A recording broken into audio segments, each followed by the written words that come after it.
დოსტოევსკის სიტყვები გვახსენდება, რომ თუ ღმერთი არ არის, იცით გაგრძელება ამ სიტყვებით, მაშინ ყოველივე ნება დართულია. გინახავთ თქვენ ადამიანი, რომელიც ამბობს, რომ ჩემთვის ყოველივე ნება დართულია. რატო? გიჟი ხარ? არა, ღმერთი არ არის. და მაშინ ლოგიკურად ყველაფერი ნება დართულია. გინახავთ ესეთი ადამიანი? მე არ მინახავს. ანუ ადამიანი, რომელიც ჩემთვის ყველაფერს ისეთ რა იგულისხმება. ნებისმიერი აღვირახსნილობა, ნებისმიერი კატასტროფული საშინელება, ნებისმიერი სამარცხვინო ქმედება, რომ ადამიანი ღორზე უარესი რომ ხდება, ღორზე უარესი. გინახავს ესეთი ადამიანი, რომელიც ამბობს, რომ აი ეს ჩემთვის ნება დართულია. რატო? იმიტომ რომ ღმერთი არ არის. ეგეთი ადამიანი არ გვინახავს, ხო სწორია? და ვიტყვით, რომ ნურს გვანახავ, ამბობ, ეგეთი ადამიანი ფართოდ აგვიფაროს. კარგი, კი ბატონო. მაგრამ აბა რა დავარქვათ იმას, როდესაც ხელისუფლება აღტკინებული ცრუ იდეებით და იდეალებით თავდაჯერებული ვითარცა ფსიქიურად დაავადებული, რომელსაც ადეკვატური აღქმა არ აქვს გარე სამყაროსი და არაფრის და მით უმეტეს საკუთარი თავისა, აძლევს უფლებას რაღაც ვირტუალურ სახელმწიფოს, რომელიც იცით, ახლა თქვენ ალბათ რაზე ვსაუბრობთ, რა ჩავიწერე რაღაც უცნაური სახელია, კაზანტიპი, რომელსაც კრედოთ აქვს, აი ეს სიტყვები, ყველაფერი ნება დართულია. ყველაფერი. ერთი მოიფიქრეთ, ნებისმიერი სისაღმერთო, არა, მოიფიქრეთ, ისევ ამბობ, აი ადამიანს რო უთხრა, რომ ნებისმიერი სისაძაგლე მოიფიქრე, გარყვნილების ყველაზე საშინელი ფორმა და დამიწერე, აქ ჩამოწერე. აი ყველაფერი ნება დართულია ამ ვირტუალურ სახელმწიფოში, რომელსაც თავისი ხელისუფლება ყავს, ახლა საუბრობენ იმაზე, რომ შეიძლება თავისი მეფე წყავდეთ, ახლა დემოკრატიული სახელმწიფოა ეს კაზანტიპი და ცოტა ხანში ფიქრობენ გადაკეთდეს თუ არა ეს მონარქია. ეს ვითომ გართობაა, მაგრამ არ არის გართობა. მონარქია თუ ეყოლება ერთპიროვნული მმართველი, მაშინ ის უკვე ძალადობას დაიწყებს იქ მყოფ ადამიანებს. ერთადერთი რამეა აკრძალული, ვიღაცა არ გალახო. იმა რაც უნდა ისიკადროს, შენ არ უნდა გალახო. ყველაფერი ნება დართულია და ეს არის ლოზუნგი. და მათ შორის გამოდიან ქართველები, მე წეგან გითხართ, ეგეთი ქართველი არ გვინახავს, ხო, არც ქართველი, არც უცხოელი, არც ფრანგი, არავინ არ მინახავს, რომელიც ამბობს, რომ ყველაფერი ნება დართულია ჩემთვის. ყველაფერი ნება დართულია. რა თქმა უნდა, იმიტომ რომ ღმერთი არ არსებობს მათი გაგებით. მაგრამ აი გამოჩნდნენ ადამიანები, რომლებიც სწორედ ესე ფიქრობენ, რომ დიახ, იქ ყოფნა შიგნით, იმიტომ არის კარგი, რომ ყველაფერი ნება დართულია. და რა თქმა უნდა, სახელმწიფო ბედნიერია, იმიტომ რომ ამ ყველაფრით ფულს ვიშოვი. ეს არის დაკანონებული, ოფიციალურად დაკანონებული სოდომ გომორი, რომლის გამოც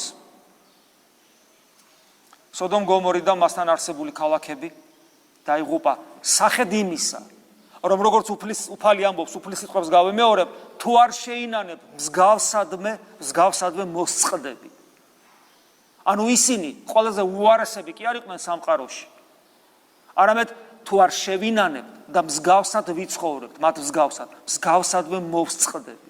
და აი დღეს საქართველოს დაუშვა თავის ტერიტორიაზე ეს უმსგავსობა, სადაც ღმერთი არ არის. ეს არის ოფიციალური განცხადება, შეიძლება ასე ითქვას. ჩვენ გვაქვს საქართველოში ტერიტორია, სადაც ღმერთისთვის ადგილი არ არის, სადაც ღმერთი არ არის. იმიტომ რომ შეხვალ რასაც გინდა იმას გააკეთე. აი თუ ეს არის ჩვენი ამ მრავალწლიანი ბრძოლა, ჩვენი მამულიშვილების ბრძოლა, სიკვდილი სამშობლოსათვის, თავგანწირვა. თუ ეს არის ნაყოფი, მაშინ უფლის სიტყვები მახსენდება, ხე ნაყოფით იცნობა. მაშინ გამოდის, რომ თუ მასიურად ნაყოფი ეს გამოვიღეთ, მაშინ ჩვენი ხედვა თუ რას ნიშნავს თავისუფლება, რას ნიშნავს ცხოვრების აზრის სიცოცხლისა, რას ნიშნავს ქრისტიანობა და რას ნიშნავს აქედან ყოველივე აქედან გამომდინარე ქართველობა, ჩვენ არ გვცოდნია. დღეს მარტო იმ რაღაც ანაკლიაში რო აკეთებენ უბედურებას იმ ტერიტორიაზე და ეს უკვე კიდევ ეს არის სიმსივნე, ავთვისებიანი. აი ადამიანს ავთვისებიანი სივსივნე რო აქვს და თითქმის გადაწყვეტილი როა მისი მდგომარეობა. თან ჩვენი როცა მით უმეტეს როცა ორგანიზმი მიდრეკილია სიმსივნური უჯრედების განვითარებისკენ. დაახლოებით ესეთი რაღაცა, ეს არის სიმსივნე. ის რაც ხდება ახლა მოხდება ანაკლიაში. მთლიანად ერი მიდრეკილია ავადმყოფობისაკენ. აი ერთი სული აქვს თითქოს და როდის დაავადდება, ერთი სული აქვს. აქედან გამომდინარე ეს სიმსივნე გაჩნდება ახლა. მას ხელოვნურად ჩანერგავენ, მაგრამ ღვთის დაშვების გარეშე არაფერი ხდება. არაფერი ხდება, არც ერთი ღერით მარვარდება ადამიანის თავიდან. რადგან ღვთის დაშვებით ეს ხდება, ეს ნიშნავს იმას, რომ ღმერთი ერს, რომელიც მიდრეკილია მუბედურებისაგან აძლევს შესაძლებლობას, აი ამ საშინელების დანახვით გამოფხიზლდეს. თანახეთ როგორ არის, როგორ დამთხევა. ერი აკეთებს არჩევანს, გაუცნობიერებელს. ეს არჩევანი განისაზღვრება ესე: ყველაფერი იქნება წოტა ხანში ნებადართული და ნებისმიერი ხორციელი პირუტყული სიამოვნება უმაღლეს ხარისხში. ამ არჩევანის ფორმულირება ესე არ ხდება. ესეთი არჩევანები ფორმდება რაღაც სხვადასხვა პოლიტიკური თუ საზოგადოებრივი და სოციალური გადაწყვეტილებებით, მაგრამ არსობრივად არაფერ შუაში არ არის აქვს ამ შემთხვევაში არანაირი პოლიტიკური ორიენტაცია.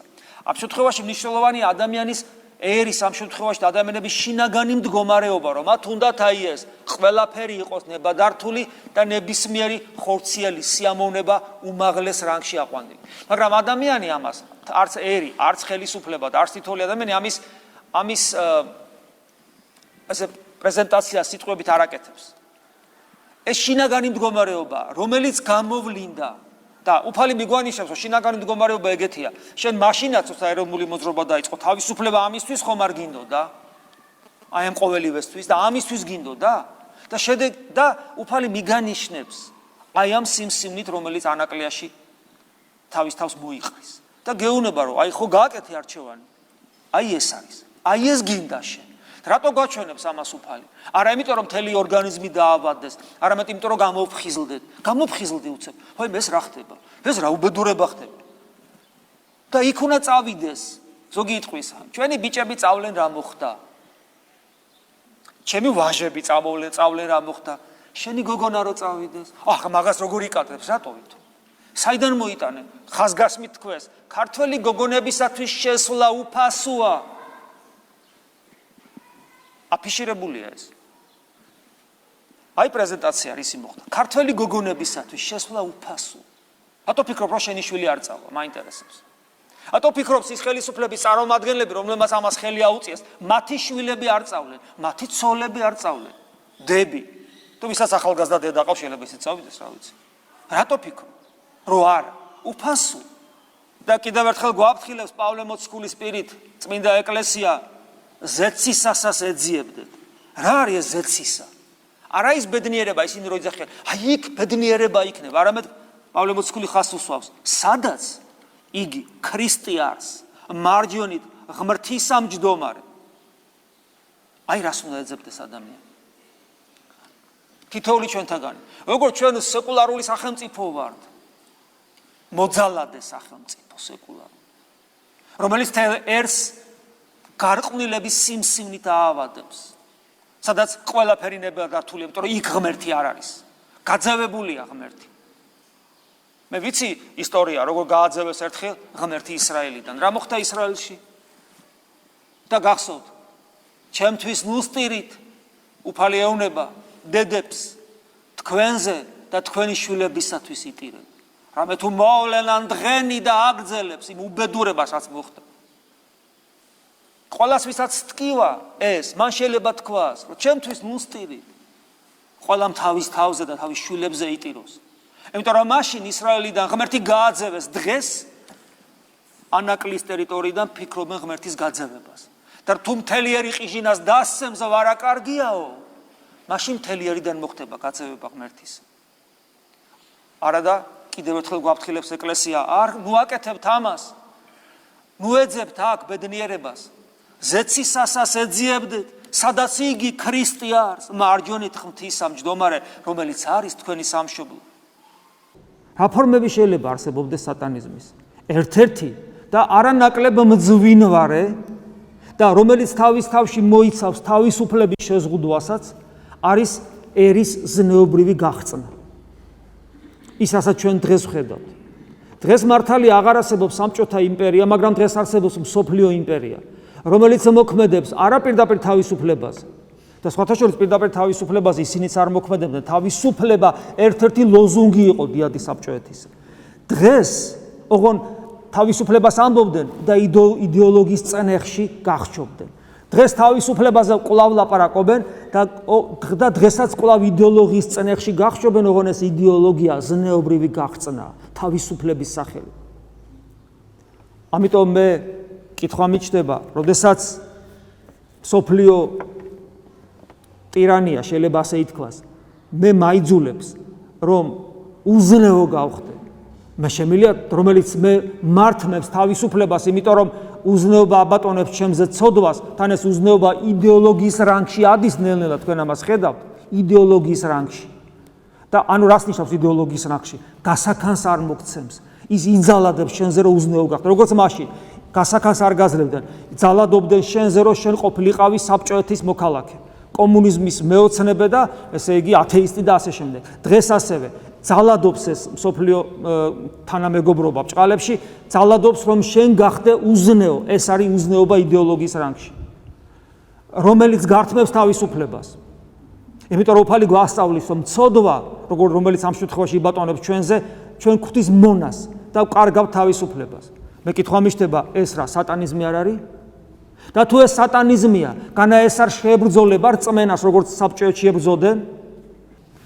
საქართველოში მე ადრეს გითხარით, გაჩნდა სიმსივნე, ავთვისებიანი, დასავლეთ საქართველოში, ანაკლიაში, ხო?